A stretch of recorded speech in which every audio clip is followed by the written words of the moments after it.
any concern about being on the screen and they want to just turn off their video, just so you know that. Okay, so the first thing that I'm going to do on behalf of Barbara and all of us, honoring a tradition of many peoples, but especially African peoples, is to honor the elements, the earth, the air, the fire, and the water, and also honor the ancestors, all those whose lives have made our life possible. So I'm going to just pour a libation.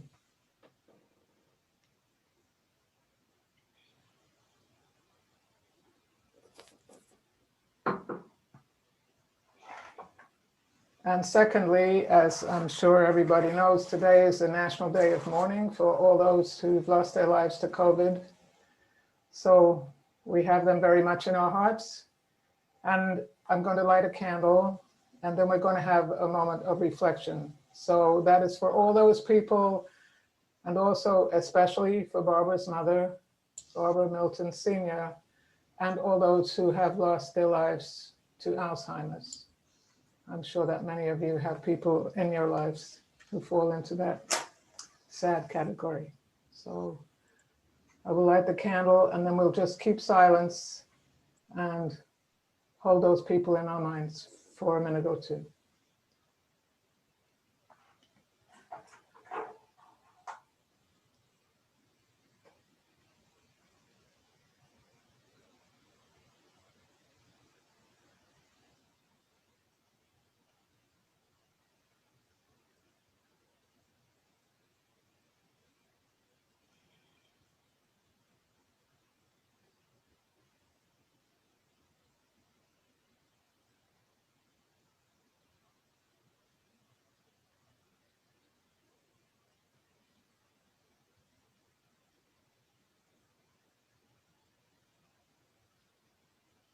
May all their memories live on as a blessing.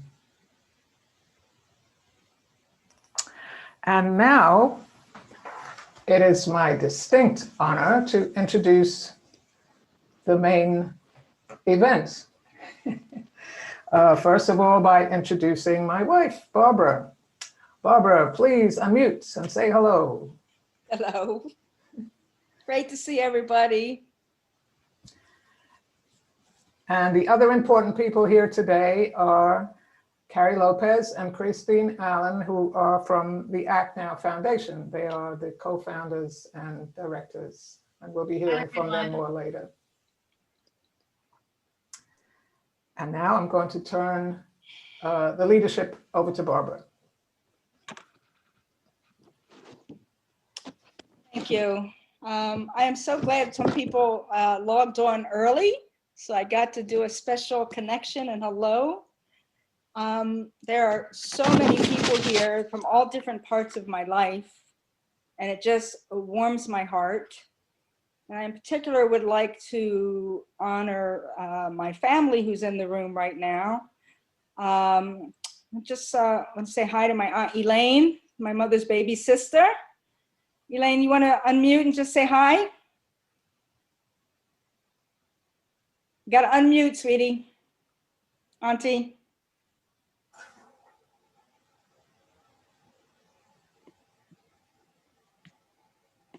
Or you could just wave. That's okay if you can't get that. That's all right, Auntie. I also want to honor my other aunt who's in the room, my Aunt Vanessa. Hi, Auntie. Can you wave? Hey. Yeah. And I am seeing people from all different parts of my life. Lisa and Connie are here. It's from my college days, and from my newer friends, Emily and Dr. Brooks in the house here, and in this sacred space you are all creating. Reverend Boone is here from my church family. My social work friends, my college friends, my mental health friends, Karen, Paula, Sue. So great to see everybody here.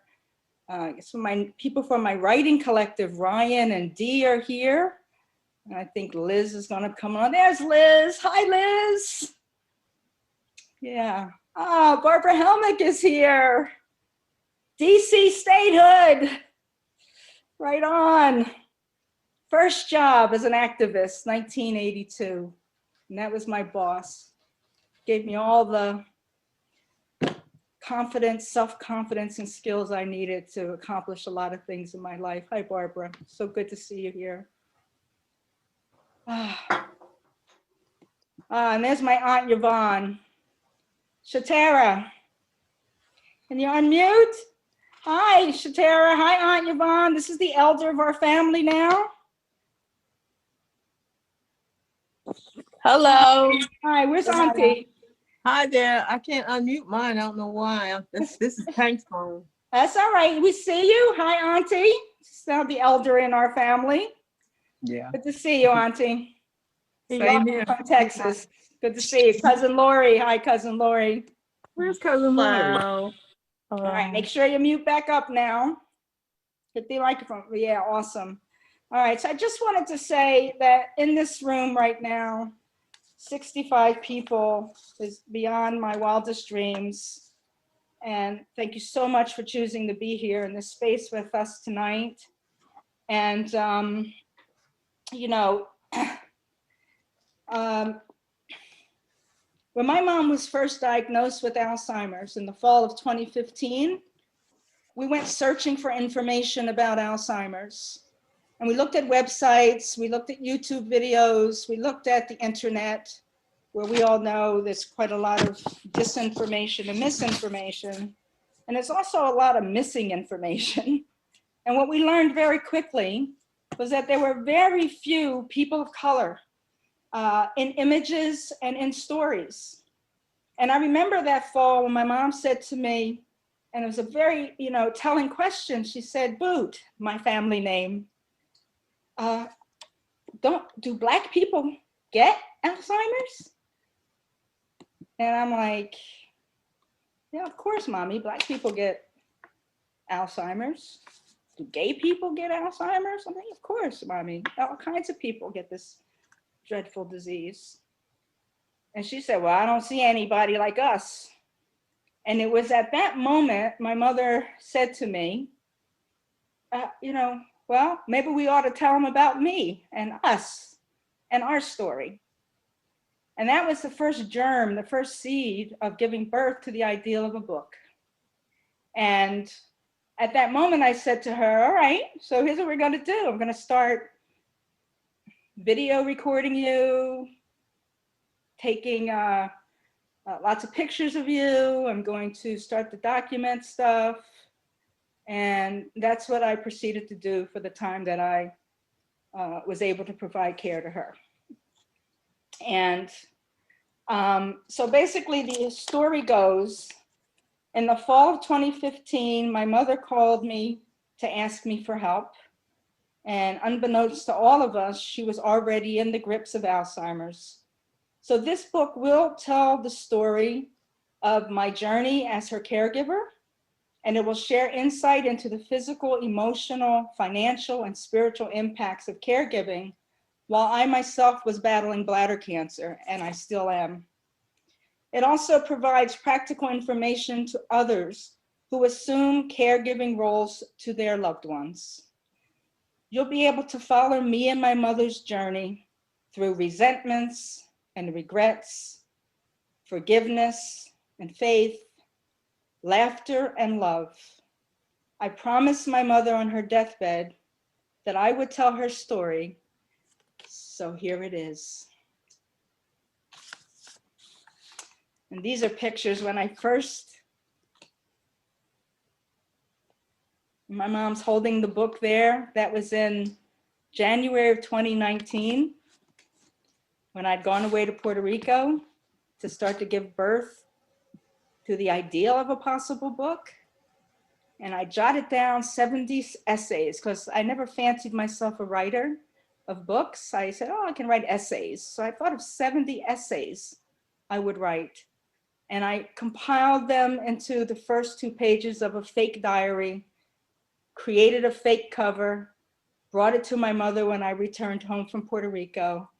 And Tanya, if you show the picture right before that, yeah, she held the book, she put it to her face, she held it again, and I said, "What do you think?" She said, "Eyes wide open, this is good."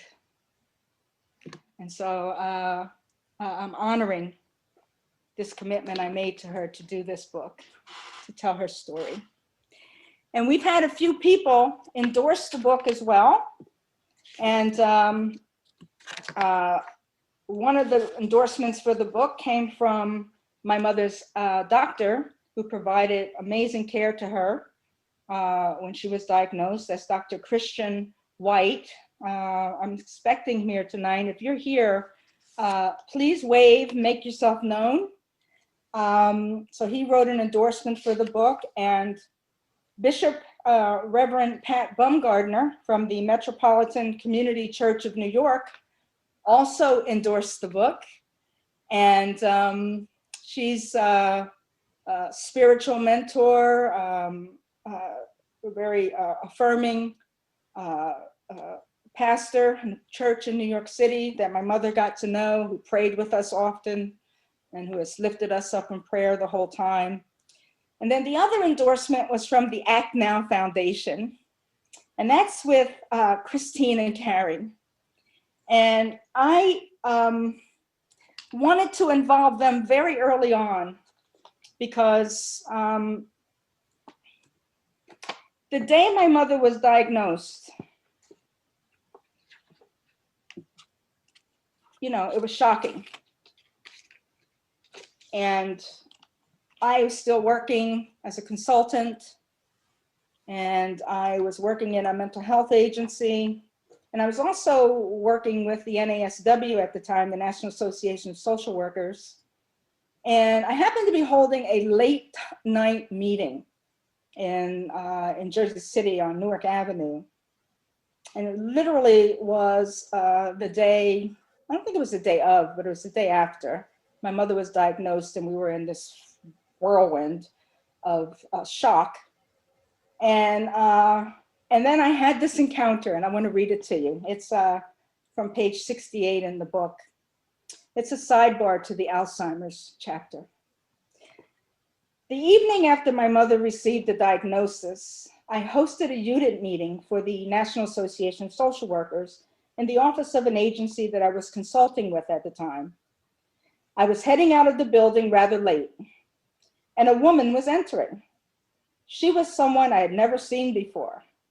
I held the door open for her as her arms were filled with boxes.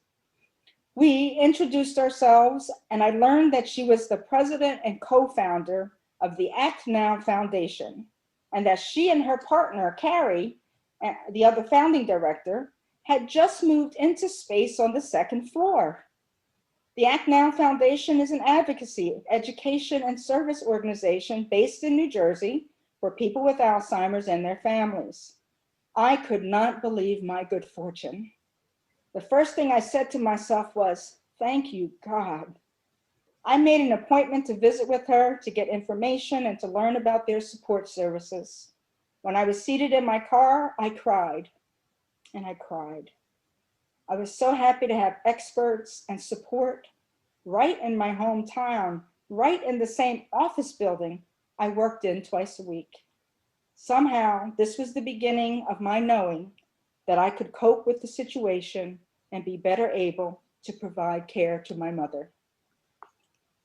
And with that, I would like to turn this over to Christine and Carrie, so they can tell you a little bit more about the Act Now Foundation.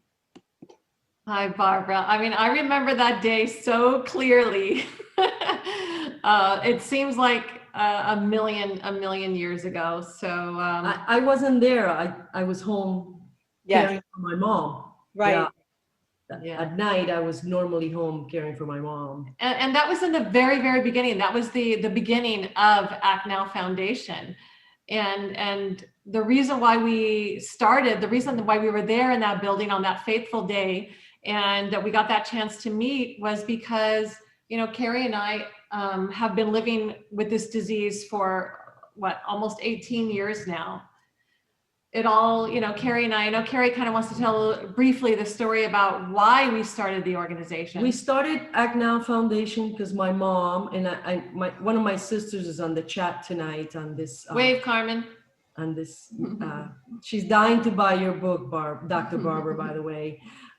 We started the organization, the foundation, because we couldn't find any services for my mom and her only sister who also had Alzheimer's. So we started Act Now Foundation. It's a dear to our hearts because we have been able to help thousands of families throughout New Jersey who don't know where to turn to. But we were lucky enough to, we sold our previous company and started this nonprofit. And 2015, when we first met you, that was the very, very beginning of the birth of Act Now Foundation. And we've really grown since that day. It's been, 5 years now, going on 6. And we're really proud of the organization that we've created. And we hope that, we're based here in Hudson County. We provide, basically we like to say we provide supportive services to families from the moment of diagnosis all the way to when they transition. And that can be a short journey for some people of months. That could be a long journey for years. And I know we have several caregivers with us, some of which have been with us for a very long time. And everybody's journey is completely different, and everyone's supportive needs are very different. But we like to say that we're grassroots. We're real boots on the ground kind of girls. We are really, although with COVID, we're not so much in the homes as much as we would like to be, but providing the support that we do is basically consists of support groups. We do crisis management, and as you guys know, caregivers of those living with any type of dementia are almost in crisis every moment of every day. Is you move from one crisis to another. It's just about getting to the other end of that crisis. And we hope that we try to help families do that. And we also do that by providing them with a real strong sense of what this disease is all about, because the more you understand Alzheimer's, the more control you have over it. The more you feel confident that you know what's about to happen and that you are able to cope with it. We teach caregiver skills. We do long-term care planning. We also do evaluations testing. So we really feel like it's extremely important for all of you who are out there right now who, trust me, if you're not a caregiver now, you will be a caregiver one day, or a family member will be a caregiver, and you will be touched in some way or form by some form of dementia. And that's a sad thing to say. And I hope that changes in the near future. But in the meantime, until that changes, until we find a cure, until we find a treatment, we hope that Act Now Foundation can stay in existence to provide that support and those cognitive evaluations and those long-term care plannings and all the myriad of resources and referrals that you need. And we also need to provide advocacy for those families to fight for a better life. So it's our goal to create a dementia-friendly New Jersey. And Barbara, you were a great help to us from day one, and we thank you. And we're honored to be here tonight. Yeah, we're so honored to be a part of your journey. You know, we think of you, you are one of our first caregivers. I mean, back in 2015, you were the original of the caregiving family of Act Now Foundation. And I know there are a lot of others here too today.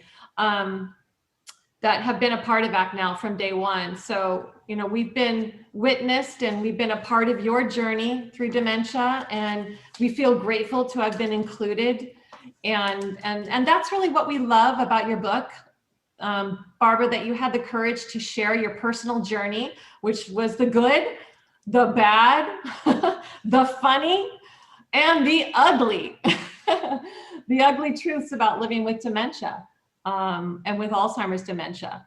And, you know, we say that you took something that we suggest to all of our caregivers. So we suggest that our caregivers create a daily journal of what's happening. their interactions with their loved one, what they're feeling and what they're going through.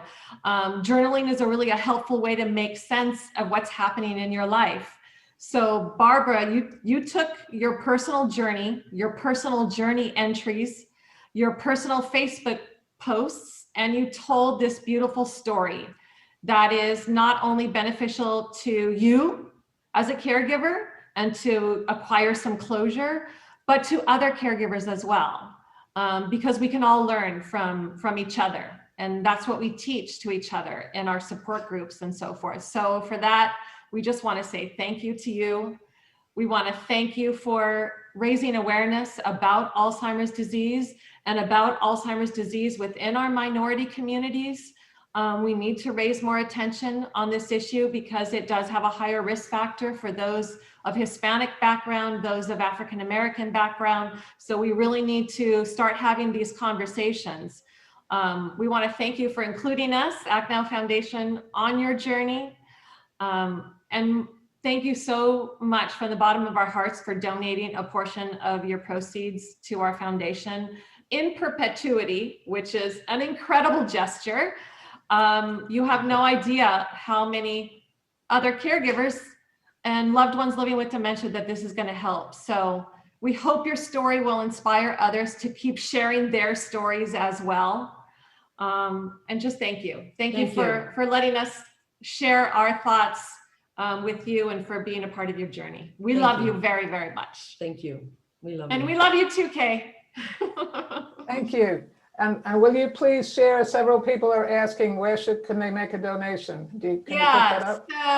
So let me just share this page with you. We have, this is sort of just a one-page list of our programs and services. I'm happy to send this out to Barbara and Kay and Tanya for you guys to share with everyone. But you can make a donation in two ways. You can go to actnowfoundation.org and make a donation on our website. You can even right now text NALZ to 44-321 and make a donation right from your smartphone at any time. And I'll post that in the chat room too for now, just for future reference.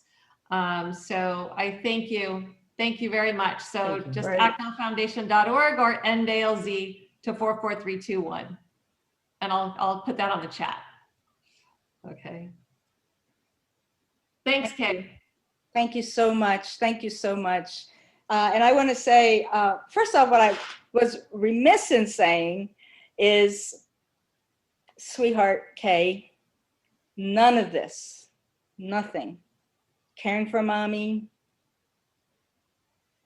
writing the book, being here in this space tonight, none of that's possible without your love and support. I thank you so much for that every day. Thank you so much for moderating, and thank you, Tanya, for moderating. And I also want to say that this was a grief journal that morphed into a book, because I did take some of the instruction that we got from those support groups, from chats with you guys, Christine and Carrie, some of the literature I got out of your organization in the beginning in particular. And then it took someone with some real skill in helping me to craft a book out of it. And she's actually in this room right now, and that's Liz Hill. Liz, if you're in the room, could you just unmute and say hi to everybody? I'd like everybody to see you. Hello, it's so wonderful to see everyone. That's Liz Hill. Liz Hill was a coach that was given to me when I was in renal failure in October of 2018. And I had this relationship with her because at that time we thought that I was going to be losing my other kidney and going on dialysis. And my insurance company offered me a therapist, a dietitian, and a coach. And I got so lucky in getting Liz. And then when our contract ended, it happened to be at the end of December, early January 2019, after my mom was already settled in the nursing home. And we thought, wow, we've got this new way of life we're going to settle into. And that's when my mom and I talked about, okay, now we could try to take all this information, all these notes, all these video clips, all these photographs, all these stories, the Alzheimer's Chronicle and Diary from Facebook, the Engelmore excerpts that we developed from her time in her nursing home, and make it a book. And I went away to Puerto Rico. It's always where I go when I want to write a book. And no finer place in the world. Leslie can attest to that. Leslie Moore is here. But at any rate, Liz was ending one contract with me, and I noticed on her resume that she also worked with people in writing books. And I asked her if that's something we could transition to, and she said yes. So I'm going to tell you, this book, largely getting it done, the work to get it done, was because Liz Hill is in my life and remained in my life, and is a dear and valued friend. So thank you, Liz. And also that support is what made it happen. And I meant what I said when I wrote about this chance meeting with Christine that evening and all the support we got from the groups and things like that. And that nowhere in this book do I ever say, you know, I'm an expert in Alzheimer's. Not my expertise. I've got lived experience, and I had to rely on their expertise and the expertise of the others, successful aging doctors and other doctors that were working with my mom and her Alzheimer's. So you were a blessing. Thank you so much. And I just want you to know that we've already amassed some sales for this book. And what Kay and I are delighted to do today is to share with you the very first contribution to the Act Now Foundation from my mom, and the sales of $150 that will start our. Oh, put it up there. I want to get a screenshot. Thank you, Kay, for the handiwork on this. I love it. It might be the biggest check you'll ever get. Yeah, it's probably going to be the biggest check you'll ever get. I love it. That's fabulous. I don't know what you're going to. We're working on the envelope now. Yeah, we're working on the envelope. Thank you. Thank you. Thank you, Barbara. That's very, Act very Now touching. Foundation, $150 for Thank Heeding the Caregiver call sales so far. More to come, you. sister. That's incredible. And you just started, so Yes. that's incredible. Indeed. Thank you so much. Thank you. Thank you. That's very exciting. Okay, so the next part of our program is back to Barbara, and she's going to actually read to us a little from the book, 2 or 3 excerpts, just to give you a taste. All right, page 29, the chapter called Duty. While sitting in the bathroom on that fall 2015 day, I got in touch with some conflicting feelings I was having about our situation. I felt confident I could rise to the challenge of helping my mother. She didn't have any other children. There was no one else in the family or any family friends that could be called on to take charge of the situation. But then I tapped into the feeling of uncertainty that whether or not I could be of good help, given that I was just completing a course of chemotherapy. I considered my own health status and the logistics of living 90 minutes away and the enormity of the commitment. I had witnessed my aunt's care for my grandmother, and I knew it was a big job, and it took a toll on you, whether you had good self-care practices or not. It was an overwhelming prospect. The word duty dropped from my mind to my heart and landed like an anchor, hitting the ocean floor. I knew that as her daughter and her only child, I had to take on the responsibility to help my mother. It was the right thing to do. Daughters care for their mothers. It is the great cycle of life.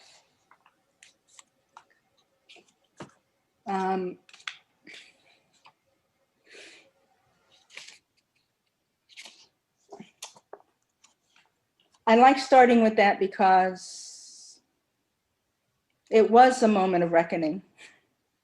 And I think a lot of people can relate to that. And it's a life-changing experience, physical, mental, emotional. spiritual, financial, big lift, inheriting the life of someone. And I remember just feeling so inadequate, like, could I really, wondering. And of course I said yes. And what you'll learn in this book, because this book is a book about my mom. My mom, as one of her friends said to me today, when she received the book, she said, look at that picture of your mother on the front cover of that book. She's practically, I know she's so proud of you. And I know she's practically giddy to see herself on a book like that. My mother had a lot to say about a lot of things. I inherited that from her. And I really wanted to give voice to that in this book. In fact, the only people who are named in this book is my mother, myself, Kay, and my mom's cat, Pepper. That's it. And actually, there's actually one other name, and that is the friend of mine, Michelle Koch, whom I lost to cancer a couple years ago, a dear friend since the early 80s. And my mom, on her days where she could hardly remember anything at all, when we would be driving on the New Jersey Turnpike heading north from Camden, exit 4, up to where we live, when we would pass exit 8, which was the exit you would go off to see my friend Michelle, who was like my sister, all of a sudden, my mother, who didn't know what direction we were heading, what a tree was outside the door, I mean, she really had difficulty remembering things, but when she got to exit 8, she remembered Michelle, and she'd blow kisses at the turnpike entrance, right? So that's the only other name that I have written in this book. And I mentioned about support, and it definitely took a village to provide care to my mom. And the last section of this book, I pay homage and give respect to all the people, services, companies, every kind of resource that we had to access in order to provide care to my mom. And when you look at that list, and when you read the 100,008 words and 360 pages, not only, this is a metaphor for the heavy lift that it was, because it could have been a lot more. The second thing I want to read is some dialogue between me and my mom, because my mom was very funny. Very funny. So you'll get a sense of her sense of humor throughout. But this particular time, because I lived 90 minutes away, and because I was frequently not up for the drive, I did rely on my cousin Autumn, who I think is here in the room, my aunties, people making calls in, my bowling friends and buddies. And then I would go down a few times a week. But mostly I also relied on technology, which delighted my mother. And every time I show her my smartphone, she'd go, wow, that's amazing. It's like Star Trek happening right now. Oh, you can see people talking, Many times we had that exchange. And I also had two-way cameras in the house, audio, video cameras, which with an app on my phone allowed me to see my mother in real time, to talk with her in real time, to prompt her to do things in real time, to say good morning and good night, to have meals with her while I was in the comfort of my own house, or whether I was in a chemo chair, it didn't matter. I had access to her through this technology. So this was one of those times when I had her on camera, but I also was talking to her on the phone. And here she goes. I documented this on Facebook. Mom, I'm cold. Me, you're cold. Mom, yeah, me, looking through the camera. I see you don't have your usual hat on. Mom, feeling the top of her head. Oh, I'll go get one. Then I watched her through a series of cameras go up the dining room, up into her bedroom, get her hat in the bedroom, come back down to the dining room. Gets back on camera. I say, oh, that should help. She said, yepper, I hope my daughter is wearing her hat. It's cold out. I said, what? What did you say? She said, you know, my child, she cut all her hair off. Me, going with the flow. She did? Mom, yeah, she did. I don't know why. Me, now I'm just playing with her. I bet she's pretty. Mom, no, not really. Me, oh, I think she's cute. Mom, well, she does have that right-shaped head. She can pull it off. Me, how's your daughter? Mom, she's okay. Me, she's been taking care of you. How's that been? How's she been at that? Mom, she's good at that. Me, oh, that's good. Do you ever tell her that? Mom, yeah, I have to. Me, I'm sure she likes to know she's doing okay by you. Mom, yeah, she's doing good. She helps a lot. Then I see her waving her hand as if to say, okay, enough of this talking. Let me eat now. And then I go, okay, Mom, I have to go now. Enjoy your dinner. I'll call you back in an hour so you can take your last set of pills, okay? Mom, okay, bye. So I like sharing this one because we had a lot of those kind of exchanges. But it also, it was one of the first times she forgot me. It was probably the first time she forgot me. And we had gone on for a little bit and she didn't know she was talking to me. And I had heard people saying, you know, what Alzheimer's is the long goodbye. And I started to understand that in that moment, that already there, she didn't quite know who I was.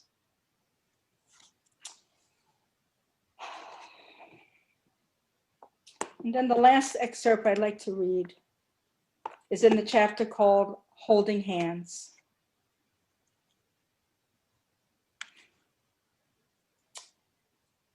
We did a lot of hand holding during the course of my caregiving. I held her hand while we sat on the couch, watching TV in her home, on our drives to and from appointments, and to and from my home in North Jersey. Sometimes we held hands to guide and steady her as she walked, or when I sensed she was anxious. As time progressed, our hand holding became lifelines and connections to each other's hearts. It was a mother-daughter connection that became the one constant in our relationship. It felt solid, it felt warm, it felt strong until it was no more. I took pictures of us holding hands. From what I saw on the Grief and Loss of a Parent Facebook page, many children take a picture of themselves and their dying parent holding hands. I love that picture of our hands. I'm going to blow it up and make a poster of it. I will never forget the way it made me feel to connect to her in that way. When I look at that picture, I am filled with all the tenderness and intimacy of that moment. And I remember all the other moments those hands toiled to make a life for herself and for her only child. They will remind me forever of her strength and her fragility and her last moments of being alive.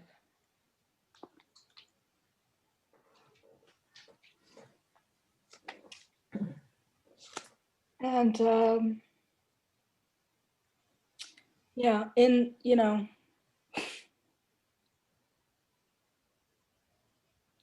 my family will tell you the strength that my mother had and the strength that my mother was and the picture of resilience that she was. Many of you were at my mom's funeral and you heard about her life and story. You're going to learn about her life and story in this book. And in the beginning, when I started writing this book about my mommy and the beginning of this journey, it never occurred to me that I would have such a transformation and that our relationship would change in the ways in which it did. And by the end, in January 31st of 2019, when she passed away, what had happened to she and I was that our relationship shifted in a profound way. And so I talk about some of those past regrets and resentments. And I talk about how she and I both reckoned with faith and with trust and dealing with those very fragile balances of dignity and independence and role reversal and all these complexities that come up like that.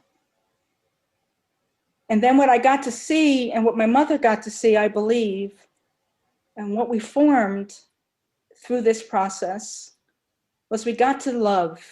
And it was a love that I think both of us wanted all our lives with one another. And in the end, that's where we landed. And it was a great blessing and such good fortune to do it before she passed away, which is to, as I say in the book, I finally realized that, you know, the tree that my mother was and that the apple that I am, and that not just the faults that I had that I used to attribute to my mother, you know, I could be stubborn and some of these other things, just like my mom. I could be tenacious and fixed and driven, just like my mom, not always good qualities. But I also learned about humor and more about faith and more about resilience and more about, like I said, love. And that's where we landed at the end of this connection, this relationship and the transformation. So those are the things I wanted to share. I thank you all for being here, all the different parts of my life. And I'm going to turn it back over to Kay now. Thank you. It's quite a lot to take in there. I'm thinking that everybody's just in the feelings a little bit. The next part of our program is going to be the opportunity for people to ask questions or to make comments. Mom, And actually, Mom, well, the way I'm going to ask you to do that is to, Mom, yes, the reviewers. I know. Okay. I'm going to, if you would like to speak, if you can go to the button that says reactions and press the hand there, and then we'll see your name and we'll try and take you in the order in which you raised your hand. If you can't figure that out, then try this too, but we have a lot of screens of people. We'll try and monitor and notice you, but if you could use a reaction button, that would be great. So before we go to open house for everyone to offer, I'm going to ask two people that already read the book and put up very wonderful reviews on Amazon, of which I would say there are now, I believe, 10 or 11. So Barbara's book has a 5-star rating on Amazon, which is great.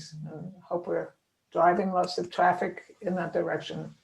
But first, I'd like to call on Emily to share. Good evening, everybody. Can you hear me okay? We can. Yes. Yep, got it. Okay. I think I was actually the first technical reviewer. I reviewed the book over the holiday, and I published a review on both Amazon and Barnes and Noble. But before, I think I'm going to read my short review, if that's okay. But I wanted to make 2 comments just quickly about things that are stand out to me from sitting and listening to and absorbing all this. Obviously, my review talks a lot about this special relationship, and you'll get a flavor for that. But I want to talk specifically about the Act Now Foundation. I'm from Michigan, so I'm not in, out on the East Coast, but I work in philanthropy. as my full-time job. And so it's very special for me to hear about the wonderful works of folks like those running the Act Now Foundation. And I wish to thank them for their service. I think that's an incredibly important role and one that should not be forgotten. The second thing I'd like to say is another thing that was stand out to me is the role that Kay played in this book. And actually, she actually made my review in terms of, I noted her specifically because you realize what a partnership this requires, being the loved one and the support person for somebody struggling. So with that, I'll read my review here quickly. As posted on December 26, 2020 on Amazon and Barnes & Noble. This powerful multidimensional book shares a mother and daughter's journey through the crippling phases of Alzheimer's. It is also a real-life story about a complicated mother-daughter relationship that evolves and repairs itself as the disease progresses until it ultimately takes its final toll on mommy. Although 380 pages in length, it is definitely an easy read, indexed in chapter form and written as a real-life story. The many pictures shared throughout the book also bring the characters to life so that you really get to know them. The book provides tips and resources, but it is not overly clinical, reading almost like an autobiographical novel. The book is written from the perspective of a Black and LGBTQI+ family, but the content is universally relatable to anyone who has experienced the pain of watching a loved one slip away to a life-ending illness, particularly the primary caregiver and that caregiver's personal support network. I particularly liked how the author inserted her own Facebook post throughout the book because it gives you a real-time peek into her thoughts and emotions as the book unfolds. I also enjoyed the other personal touches, like reading the eulogy her daughter wrote and delivered for the funeral, and the scripture selected by the caregiver's supportive wife, coincidentally, a professional hospice chaplain. So Barbara, it's a beautiful book. Congratulations, and thank you for everybody for being here. Thank you, Emily. And now I'd like to call on Rasheeda Jones. Hi, everybody. Hi. I'm not going to read my review, but it's because I don't even have it up. It's on Amazon. But I just wanted to say, Barbara, I so enjoyed this book for a number of reasons. I was a caregiver to both my parents. I was lucky enough not to have to put them away in a 24-hour care. I was touched because I got to see your mother as a person and not just somebody who had a disease. And that's the one thing that I love from your book is that I got to learn about your mom.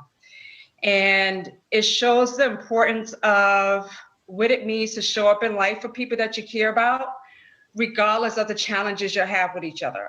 And I thought that was so beautiful.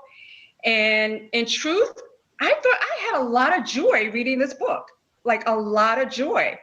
I realized that I did everything right for my parents that you did for yours. And that part of self-doubting yourself in the book, when you talked about whether or not you did enough, I'm like, girlfriend, are you kidding? You did an amazing job. And anybody reading this book will learn what it takes to have to be a caregiver. I loved it. I loved it. You know. And I hope everybody gets to read it. Really, it's heartwarming, very heartwarming.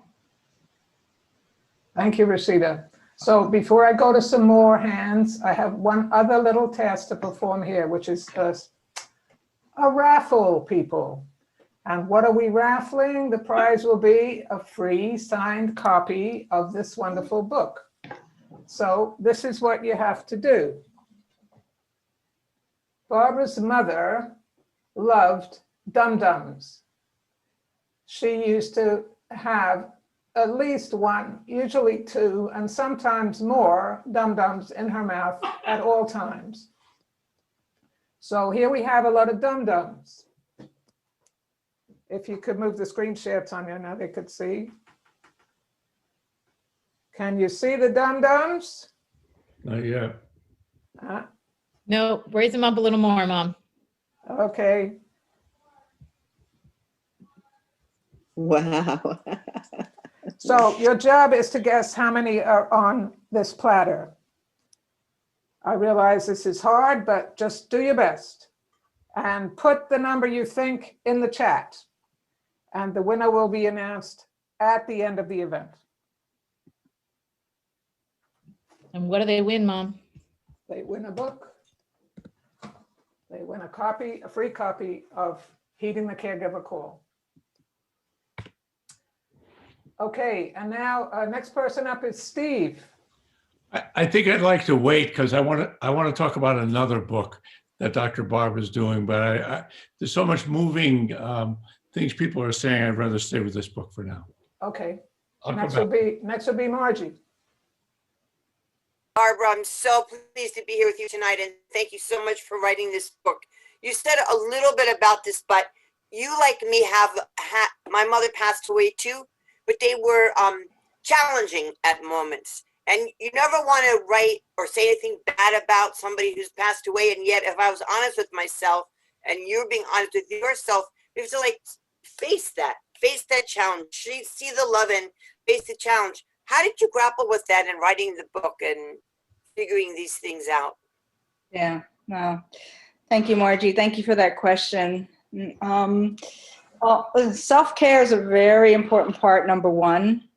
Like you have to keep yourself fit to be able to handle the emotional, physical part of this, all the decisions, all of the tasks involved of providing care. So like taking care of yourself was really important.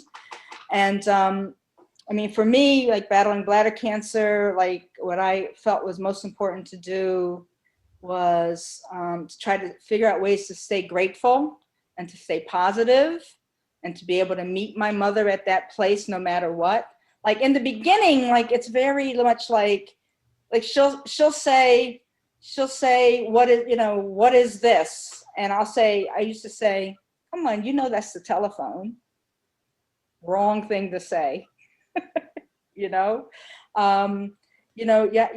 have to have mercy and grace, and you have to come from love. And in order to do that, all those spiritual sort of things, I created a way of like orienting myself, which is what I meditated every day. I did a lot of praying. I made sure I was paying attention to what food I was eating. I made sure I was drinking a lot of water. I was exercising, walking, and I was purposefully connecting to sources of love. Like these 76 people in these boxes here, just so many friends I could call on to and get support and love from.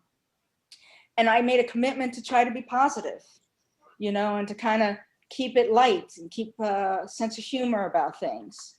And I took things one day at a time, no matter what it was. I tried to stay in that day with my mother. This was just endless decision-making. That's really what it came down to. Like so many decisions to make, so many choices, and it's overwhelming. So part of me, I want to say, is I'm wired that way a little bit to like process decisions and such. I thank God for all my social work training, because sometimes, as I even say in the book, my mom might not be too pleased about some parts of this book, because she used to say this: stop being a social worker, like be my child, but there were times being a social worker was right on, and got me through. When that means stepping back a little, not taking it personal, having like sort of a stance where I could not let things like penetrate me and hurt me so much too, Anyway, that's how that would be my answer to you there, sister. I have a question that's written here in the chat regarding what is the status of your health right now, Barbara? Well, Thank you for asking that. Yeah, you know, the struggle continues. In 2019, I thought I was going to have my only kidney removed because the cancer had gone into my second kidney. And as many of you know, I was the beneficiary of an amazing clinical trial at Memorial Sloan Kettering Hospital using the chlorophyll of the wisteria plant. And it saved my kidney. And that actually was an amazing miracle and reprieve because it allowed me to write this book. It really did. And just a few weeks ago, we learned that the cancer's back. And I'm about to start some treatment for it actually on Friday this week. So, you know, I always say when I wake up in the morning and I have my kidney in my body, the first thing I do is say, thank you, God, that I still have my kidney. And I say, thank you, I have health insurance. Thank you that I have so many supports that, you know, come what may with my cancer, I'm going to be all right. But I've sure been pretty lucky so far with respect to keeping my kidney in my body right now. And Sloan Kettering's given me another try at it starting this Friday. And we're going to know in about 12 weeks time if that treatment will work. And if not, I'll go ahead and have the surgery and have the kidney and bladder taken out. And which is partly why I'm so excited about doing this today, because, you know, I negotiated with the surgeon already and said, look, I know we got to get this done at some point, but let me launch my mom's book into the world. Let me just have that little bit of time.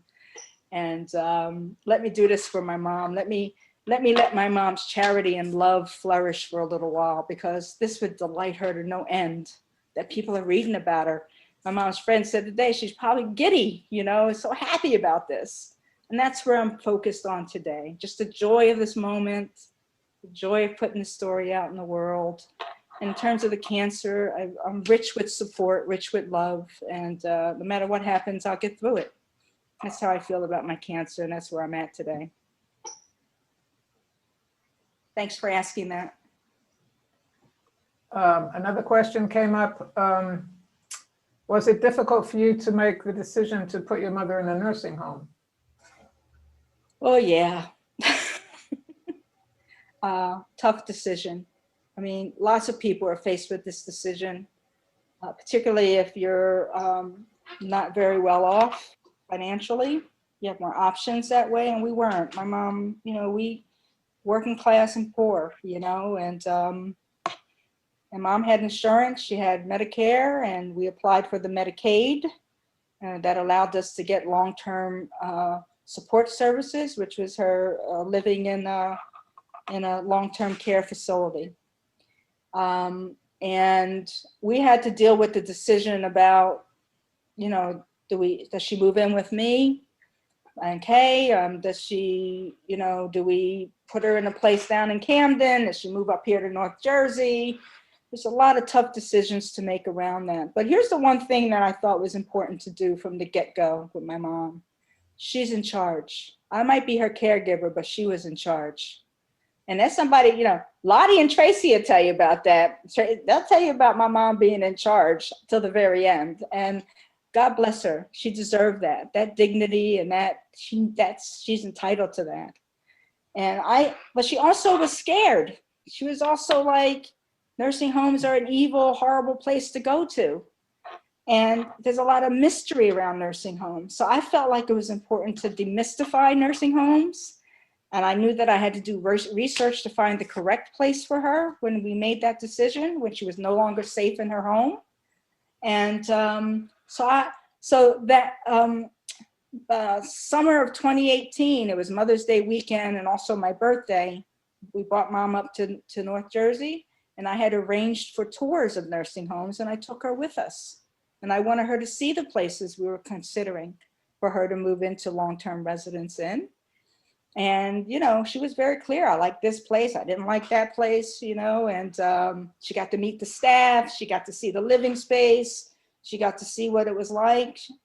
And so when the time came and we knew she had eloped from the house, we knew that we had to make the call. And I simply said to her, what place did you want to go to of the ones you saw? She said, I want to go to the place with the trees. And and that was June 5th, June 14th, she was moving in. So, and I think that's because we respected her capacity to make decisions, even in the midst of this cognitive impairment and this dementia she was experiencing. She had a right to make decisions for herself also and to be part of the process. It was so important to do.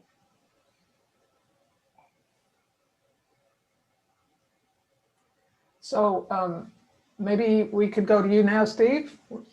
Sure.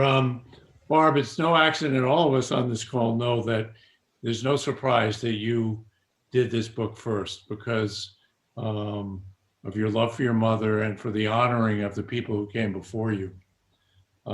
It's also no surprise that you're an amazing woman to all of us, that you have 76, I see now it's 77 people on this call, on this Zoom book launch, because you, think about it, you've done this with your mom while being ill and yourself, and yet, so where do you get the strength? Well, you've made clear to me and to everyone who knows you that you know you stand on the shoulders of so many who came before. And I want people to know that you're in the midst of, along with Dr. Deborah Brooks, who's on this call, taking your dissertation. I had the honor, and believe me, I don't always say this, I had the honor of being the chair of Barbara's dissertation committee. As she looked at the resilience and capacity of 50 men and 50 women who were former slaves, and the stories of resilience and capacity and wisdom that they had, that Barb, given her work with young people, wanted to make sure those lessons were passed on. And it was just brilliant work that you did then. I began to hound you the day after you finished your dissertation. And because of all the things we know, it took a little longer to get there to be able to do this. But it's something that I want everybody to know, that the strength of Barbara Milton Dr. Barbara Milton, comes from your understanding of what we in America need to know, which is the shoulders, all those shoulders we stand on, that make you and make any of us strong. And it's beautiful work, beautiful words. And I know that Deborah Brooks and I are thrilled to be able to work with you on this as the next book comes forward too. Thank you so much. You're an amazing mentor. Thank you, Dr. Deborah. Yep, we're looking forward to another book launch sometime in the next 12 months. During a global pandemic, who knew?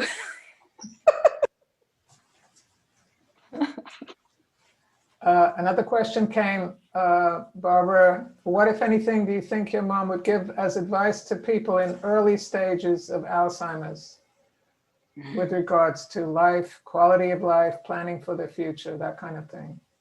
Wow, the earliest stages. Well, when my mom was diagnosed, she was already in the middle stages. You know, and I tell some stories about, you know, then you realize like, oh, you know, that call in the middle of the morning on a Sunday saying, why is City Hall closed, makes sense to you. You know what I mean? It's like,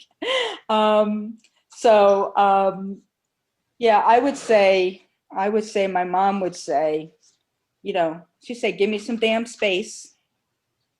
You know, she'd be like, you know, I can do stuff for myself. Don't manage, you know, but have my back a little, you know, but also have my back.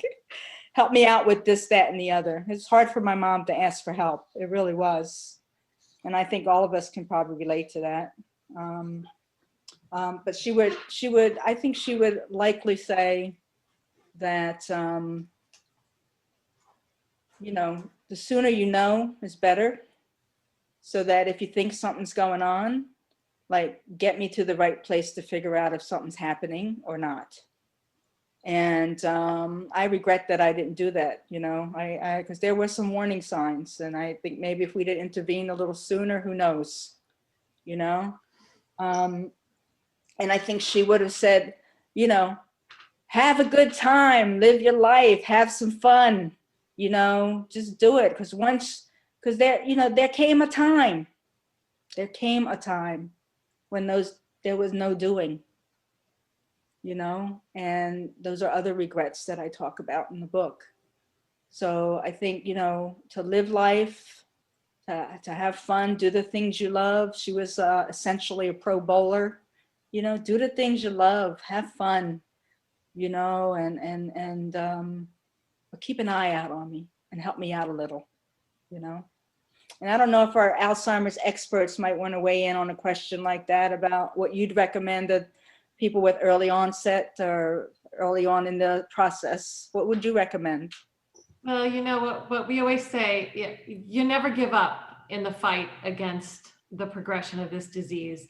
And there's a lot that you can do in changing your lifestyle. And Barbara, a lot about that for your own health in your life, trying to make sure you get enough sleep and trying to make sure that you keep your mind active and you stay socially engaged. Exercise a little bit, eat the right things. But now there's been a lot of studies with sleep. None of us sleep enough, but science believes that this can be one of the causes for dementia. So if you work on changing these lifestyle factors, you can literally reduce your risk factors for even developing this disease by 35%. And you can actively slow down the progression of the symptoms.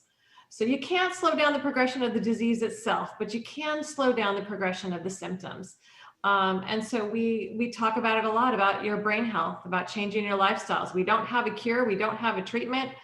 These are the only things that we have control over, is our environment and what we eat and how we live our life. And we actually once a year have a brain health fair. To try to teach people where over 500 people from the community come just so that they can learn about brain health. We haven't had it last year. We didn't have it last year because of COVID, but hopefully we can have it next year. Yeah. So, and what you were saying, Barbara, about early detection. That's key. I loved it when you were talking about that your mom had some control. She got to choose where she wanted to live. And that right there is the number one reason why we advocate for early detection, so that before they lose the ability to give their consent or to make their own decisions. Isn't that an incredible gift to give them? Listen, you get to decide how you live every day, right? Well, you're also going to get to decide how you die, how you transition. And that can be a great comfort to someone who's about to lose control over their life. So early detection is key to give them that control to make their own choices about how they want to live, where they want to live. And very important that the caregivers must learn everything there is to know about the disease itself. There's over 110 different types of dementia. Alzheimer's just happens to be the most common, but the more you know, the better. The more control you have. Mm-hmm. Mm-hmm. So. Thank you. Thank you. One more question came, Barbara. What is your hope for this book as it goes out into the world? Well, when I first thought of putting this book together to honor my mother's wishes, I actually wrote the book for her eyes only. And Kay will be testify to that. And I wrote it with one set of eyes, for one set of eyes, and that was it. To honor my mother and the promise I made. And then it occurred to me that, and Kate, my readers would tell me this, there's some universal themes in here which didn't occur to me because I'm just pouring my grief out into a book. And we tested the waters with it by giving the book to a number of people to look at. And I was just blown away that the themes in the book seemed to resonate with other people who care for loved ones, not just with Alzheimer's, but with cancer, with other kinds of illnesses, other kinds of situations. So, so I think, and I write this to many people, I hope my mother's memory and her story will just bless people. I hope it is a blessing to them. I hope that they'll get what they need for their journey. I hope they get a few laughs. I hope they get knowledge about Alzheimer's. I hope they see a little of themselves in this and they can get some strength from it. And as another friend said to me, you know, you got all that stuff in there, right? Self-care, caregiving tips, how to do power of attorneys, you know, how to reckon with these big decisions. But really what you wrote is a love story.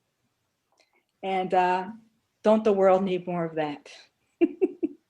So let it be a love story in the world, and let there be more love in the world. And you don't go wrong with that. So that's my hope. Sorry, I'm just trying to monitor here. Katie, did you have your hand up? Katie!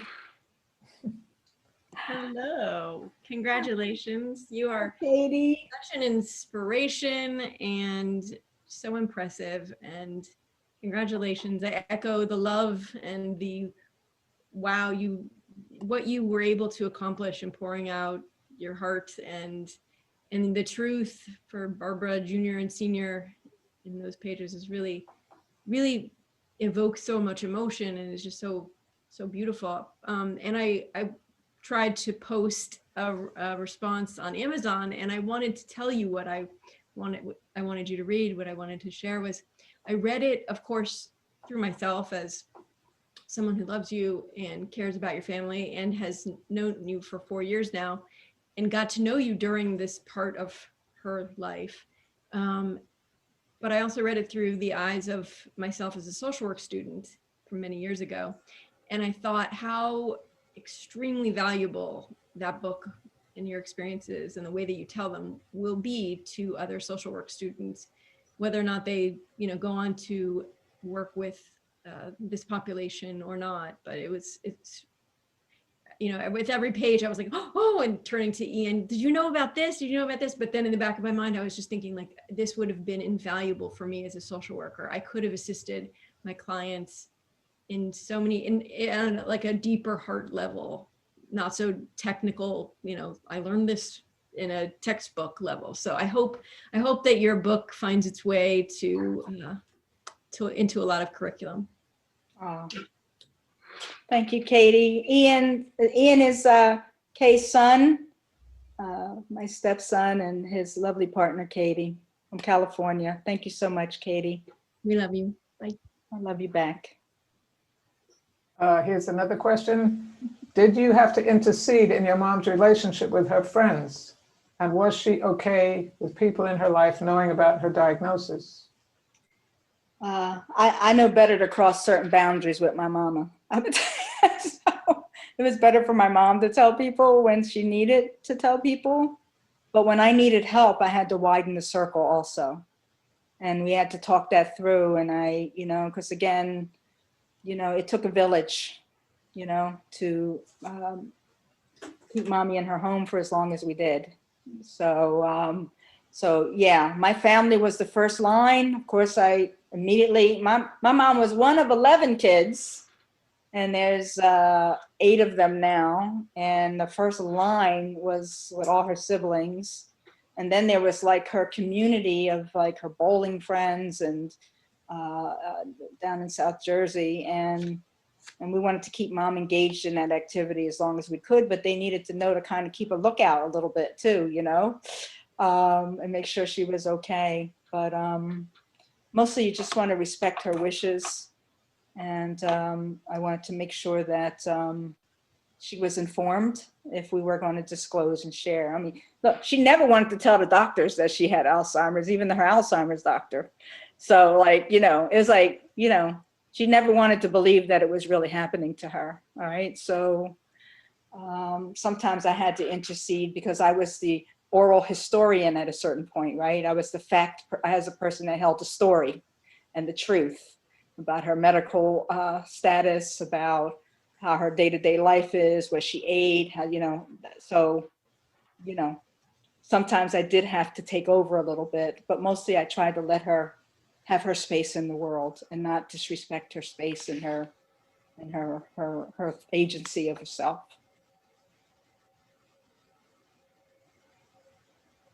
I mean, I have to say, not to contradict Barbara or anything, but I do remember some knockdown, drag out fights about whether she had Alzheimer's or not, because she didn't have it, you know? So don't come and tell me about this thing, whatever that thing is, I forgot the name of it, I don't have it.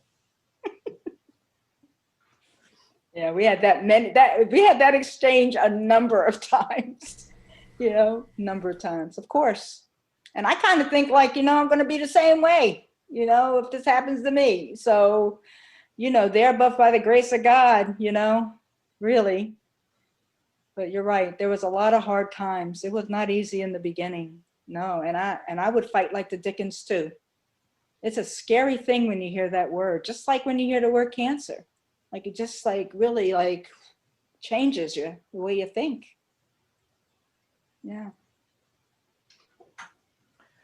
So I think we're coming close to the end, good people. And I'm going to give you just one more chance. If you didn't put up the number before, how many dum-dums do you think are on the plate? I know it's not the best view. You're just going to have to trust to luck here and put your number Without up in the going chat. over. Yes, the winner will be the closest to the correct number without going over. Sorry, I should have said that before. That's all right. If you have a reserve, if you have a change number, you could put that up. Okay, and Rasheeda, you would like to say something? Yeah, I just wanted to say, Barbara, I didn't realize that you had only written the book for your mom. And I wanted to say I'm glad that you shared it because, like, you know, you and I spoke that I was a caregiver for both my parents before they transitioned. And my mom transitioned first. And so my father survived her by 10 years. So me and my sister, who lives right across the street from us, we were his caregivers, but we kind of bumped heads. And at the time I had not spoken to my sister in a year since my father transitioned. And from reading your book, I was like, wait a second, what the hell am I doing? This is my sister and I love her. Regardless of the differences we had in trying to care for my dad, that book made me reach out to her and say, listen, I love you. I hope that you contact me eventually. I haven't heard from her yet, but that's what that book moved me to do. So it wasn't just about caring for Alzheimer's, parent. It has so much more for me, and it impacted my life in a way that I can say, I love my sister regardless of our differences that, we had in care for my dad. So I want to thank you for sharing that with the world. And I hope somebody else gets as much out of that book as I did. So I want to thank you for that. Thank you so much. Thank you, Rasheeda. And it was the great surprise for me to my mom and I to healed a lot of old wounds. Mm-hmm. And to really get to a forgiveness with one another. And it was an amazing thing. Life is too short. Life's too short.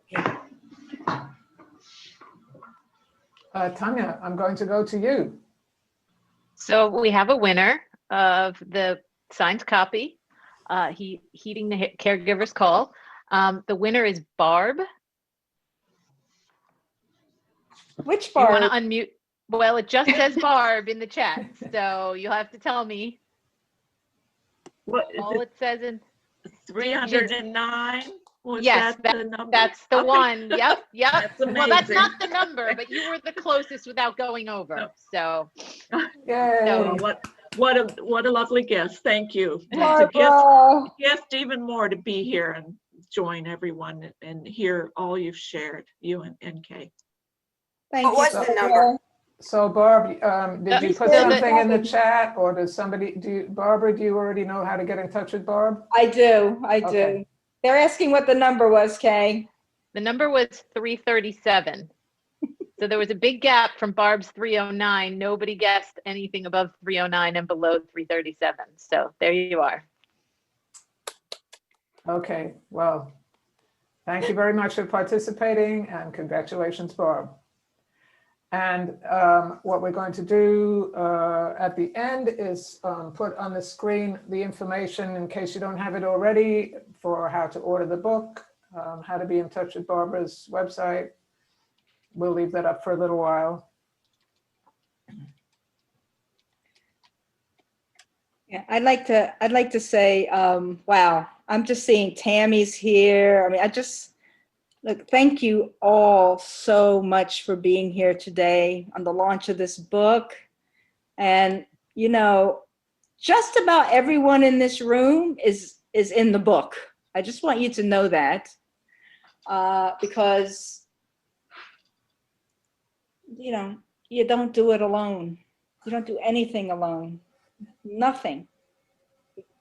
And I hope I did right by my mother, and I hope I did right by my family in honoring their enormous contribution in helping to care for their sibling, for their sister, and for all these circles of my mom's friends, and for all the circles of friends for Kay and I that sustained us and lifted us through one day at a time on this journey with my mother. And I hope that you will read it. I hope if you read the book that you will consider writing a review of the book. Lots of platforms to do that. You could do it Amazon or Barnes and Nobles. You could do it at exlibris.com, which is where I published the book. But read it, review it, and then share it with other people. If you would do that, read it, review it, and refer the book to a friend or a family member or a colleague. I would greatly, greatly appreciate it. And, you know, just thank you, Christine and Carrie, for all that you do. It was not a difficult choice to reach back and want to support your good works. I love you both so much, and I love the vital work that you do in our community. And I want this book to succeed. It means everything to me that it be successful and that it grassroots, that we're able to get it out into the world, because I really want to help support the work that you do in the state here. That would be an enormous joy for me that happens. And again, I want to thank Tanya for moderating today, and I want to thank my, Kay, constant love and support, and for the wonderful job you did tonight, and for everyone here that made this space tonight sacred, special, uplifting. Yeah, look, my mommy has a picture of the book at her headstone. And She's let me tell you, busy reading it. yeah, listen, you'd be hard pressed to find another headstone in America that has a bowling ball on it. 44. But there you go, my mother's Joy. 9 years older. Phenomenal woman, mother and friend. And we put a little picture frame at her headstone because we visit her regularly there. We visit her regularly. Kay maintains a little garden there right on her plot. And I wanted her to know, like, promise kept, promise made, promise kept. That's the bottom line here. Dr. Barbara, there are a few Yes. people on the chat tonight that would like for you to sign their copy. Is that possible? Yeah, if you buy the book, I encourage you to buy the book from me, and I will totally send you a autographed copy. If you want to gift the book to other people, I can sign it for other people and mail it to them as well. I've done that for a number of people. There's me and mommy holding hands. Isn't that a beautiful picture? Beautiful. That is Those beautiful. beautiful hands of hers. Beautiful. Yeah. Y'all remember the funeral, and I told you the duck story and the hand story, but like I reprieve it in the book. But man, I love those hands. I love those hands. Lori Hamilton, I didn't know you were here. Lori. Ryan Hall, I did his podcast the other day. That's coming out Thursday, I believe, tomorrow. So yeah, we're spreading the word. Barbara Helmick taught me how to be an organizer, and I'm doing that and getting the word out to all the people in our wonderful network of love here. Thank you so much, everyone. We love you. Take the love and pass it on. Mom, Yes. I just wanted to encourage everyone to purchase the book through Barbara's website if you can. Yes, of course, you can get it in other places, but this way you'll get a signed copy and Barbara can support Act Now. So that website that you currently see on the screen, that's the best way to buy the book and support Barbara and the Act Now Foundation the most. Absolutely. Absolutely. $20, $5 for shipping and handling. My website, www.barbarie.milton.jr.lcsw.com. Go right to that website, go to the tag that says store, and you can pay through PayPal, debit or credit cards, or you can Cash App, Venmo, Apple Pay. We're all doing that kind of stuff now. Amazing. And again, 20% of all net proceeds are going to be donated to the Act Now Foundation Dementia Center in perpetuity. Take a picture of this screen. Yeah, so let's get a book deal. Let's get a movie deal. Let's get some real money into Act Now. Really, Yay. we're doing important work. And we should do Amazon reviews too, right? So it boosts Yes. sales. Read it, review it, and refer it. Those are the three things. If you could do those things, it'd be enormously helpful. Congratulations. Hey. Thank you, Tammy. Hugs. Tammy, South Jersey's #1 realtor. Real estate agent. Hey. Okay. I think you're everyone's #1 friend, Miss Barbara. We're gonna give you the title. Great to see you, Tammy. Happy birthday. Thank you. Bye, everybody. Bye, Barbara. Big Yeah. hugs. Thank you. We're going to keep the room open for a half an hour if anybody wants to stick around, but I know a lot of people, we're going to end it at 8:30. So Love you, Bob. love you, Steve. Thank you so much, Doc. Thank you, Barbara. Thank you. Thank you, Barbara. Bye-bye. Hi, Doc. Thank you, ladies. Thank you, everyone. Yeah. Thank you, Barbara. It was beautiful. Love Thank you, you. Barbara. Love you, Barb. Thanks, Carrie, for telling Thanks, us about Barbara. the Zoom. Thank you, Bye, Kate. Barb. Love you. Love you. Thank you, Thank you, Dr. Milton. Barbara. Have a good night. Oh, Jeannie, Bye. Mwah.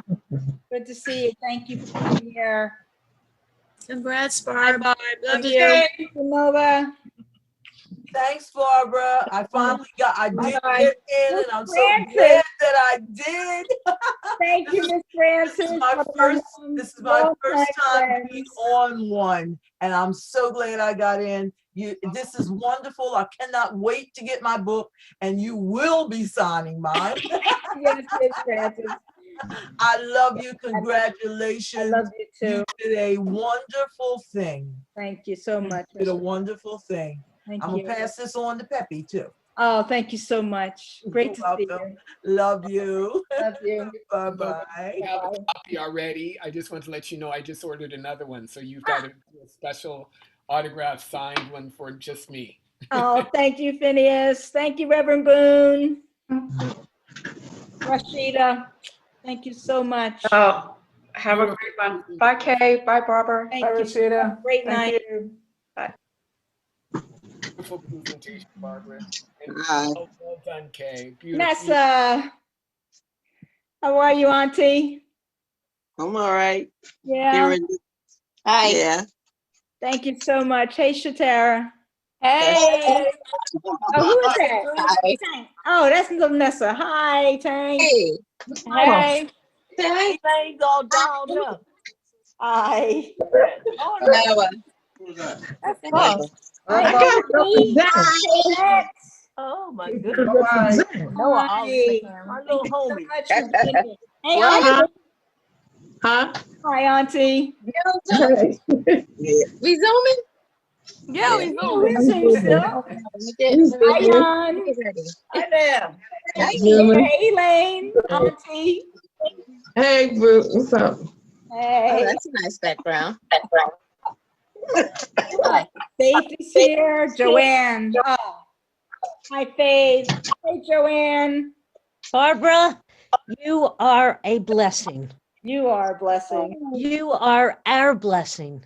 Yeah. And Kay, you ain't bad either, honey.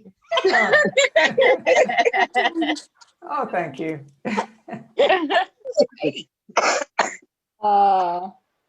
Wow. Congratulations. Sheila's here. Georgia. We got this Georgia in the house. Hi, cousin Sheila. Where's Sheila? Sheila Miller. Say what's up. Say Here. something. Don't be scared. Where is she? And We don't bite. Good night, everybody. Barbara, Good night. Kay, we just can't thank you enough. So very honored and so very touched. And you had a Very humble. huge room full of love for you. And you're going to take that because you're the strongest woman I know. All right. So thank you so much for allowing us to be a part of your journey, and we look forward to the success. I know you're going to do great, and I want to see that. I want a first copy of that new book. Yes. Okay. Yeah. I can't believe it. You know. I want to be in the movie. Yeah. I think you know, I'm blessed in a million times over, but really none bigger than the two of you in our life. So just thank you again. We're happy about our partnership going forward. Thank you. And you guys are, you and Kay are beautiful together. And good luck. And Yes. we're so happy for the two of you, and we love you guys. So thank you. Thank you. Yeah, thank you. Humbled. Really Good night. humbled. Good night. Good night. Hey, the check's in the mail. That was the best part. That was so hysterical. What a huge thing. I love that. That was, and you did say in our previous conversations throughout the week that there was going to be a surprise. Yes. Did That not was see it. that one coming, that's for sure. Thank you. That's a great surprise. I Thank think that's the first big check we've ever gotten. Wow. Like that big check was great. Besides, Kay said, we're working on the envelope now. I know. Don't worry about paying for postage. We'll come pick it up.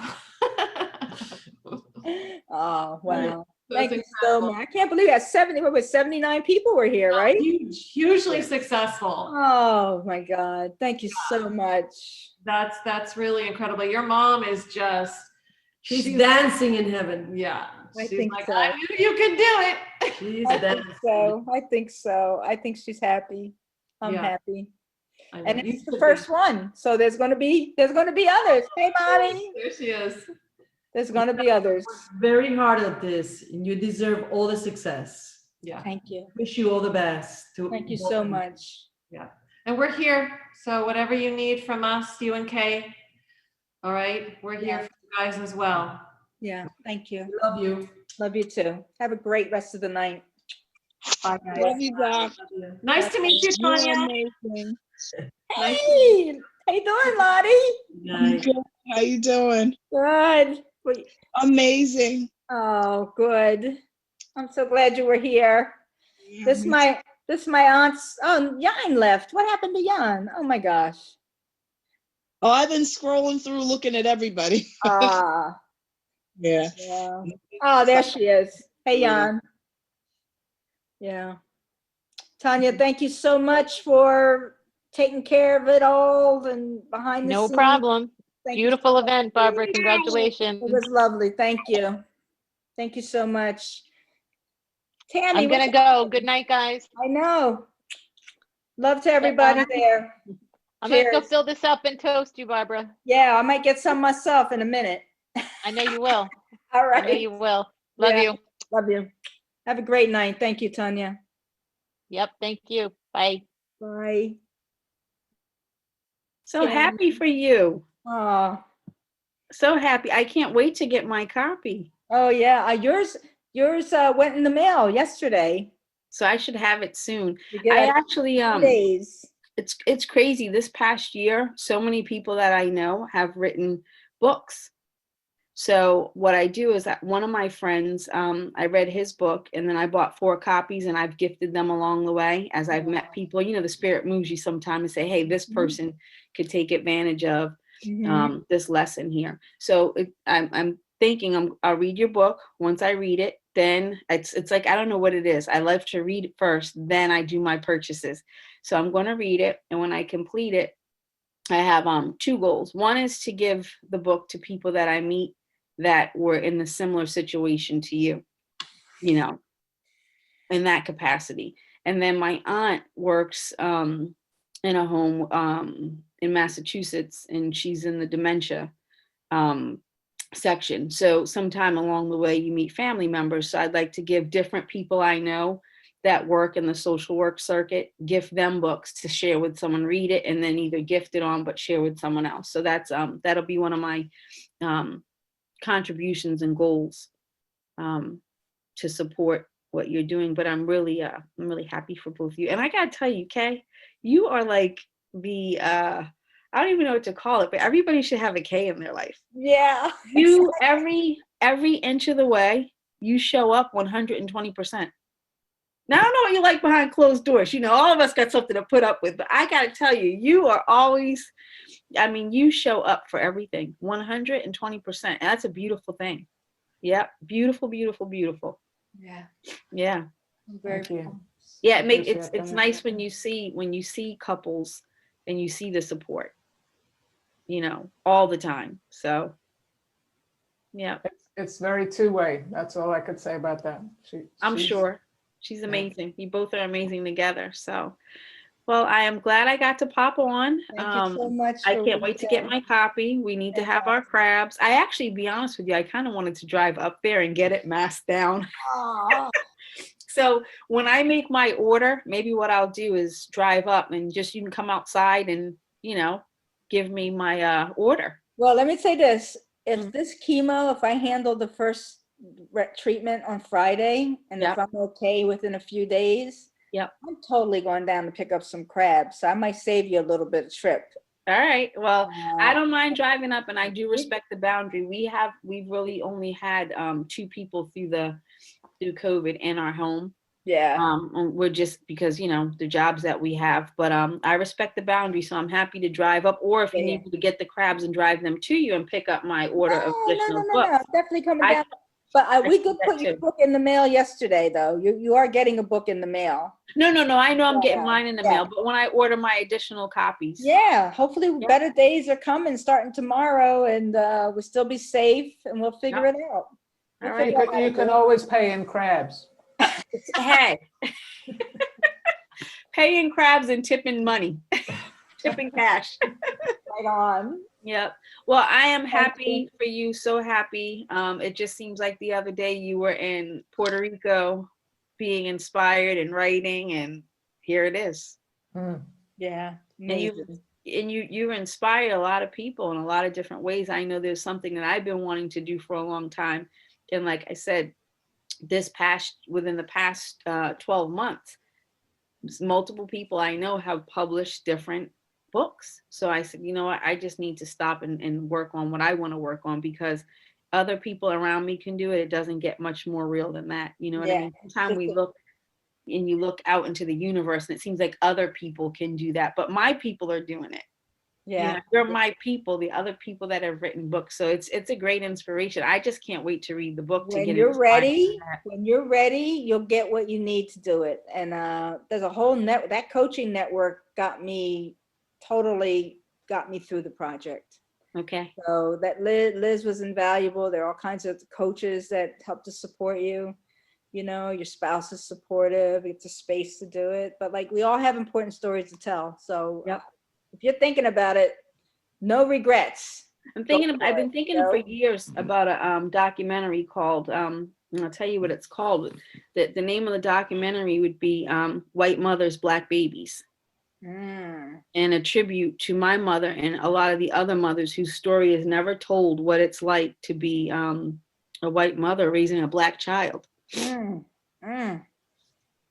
would be an important book to put in the world. Yeah. Absolutely. That's so interesting. You inspire my tears. Oh, these are good tears, though. Sister. Yeah. Sister. Well, I am proud of you. And I'm going to continue to pray for you for health. Thank you. And continue to pray that your words keep coming through and they make it to every sheet of paper. and then they make it from the paper to the book and to the homes of those all around. Wow. Your mouth to Yeah. God's ears. Yeah. Thank So you. I am going to keep you all in prayer, and I'm going to say I love you. And I got to go blow my nose now. You got All me right, crying. sister. Let's talk again soon, Tammy. Yeah. Good All God night, bless you, ladies. Tammy. Good All night. Thank you right, so take much. it easy. Good night. I'm Bye. going to end the meeting now. All right. All right. Bye. Bye. Sheila fell asleep. Make sure you save the chat, right? Oh, let me save the chat. Thank you, honey. And we do have the recording also. All right. All right. I'm going to close now, okay? Okay, see ya. Bye, baby. Bye.